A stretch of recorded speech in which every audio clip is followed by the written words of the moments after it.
قصة عجبتني جدا. يقول لك عبد الله بن عمر ومصعب بن الزبير وعروة بن الزبير وعبد الملك بن مروان كانوا قاعدين في صحن الكعبة. فمصعب بن عمر قال لهم، مصعب بن الزبير قال لهم تمنوا، يلا بينا كده ناكلها. فقالوا ابدأ انت بما انت صاحب الفكرة. قال لهم طيب انا عايز ولاية العراق وعايز اتجوز سكينة بنت الحسين وعائشة بنت طلحة. وكان عروة بن الزبير قال لهم عايز ابقى من فقهاء المدينة السبعة.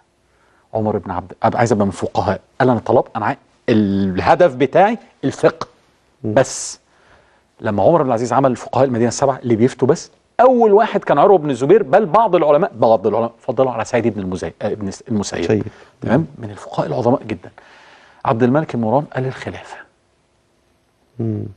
على فكرة عبد الملك بن مروان محتاج يدرس إداريا. أنا من أعظم القيادات إداريا سياسيا قصة ثانية بس إداريا. لا هو سياسيا الدم كتير قوي. لكن أنا بتكلم مثلا إداريا. صحيح. المشروع القومي، المشروع بقى الحقيقي بتاع عبد الملك بن مروان في تعريب الدواوين، صحيح، في تعريب العملة، في مواجهة التحديات، في إدارة الأزمة. لا عبد الملك بن مروان دماغ تخطيطية إدارية قد الاستوديو اللي احنا قاعدين فيه.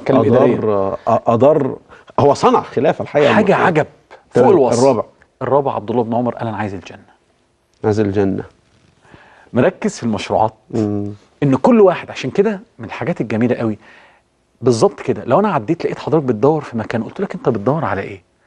قلت لي مش عارف.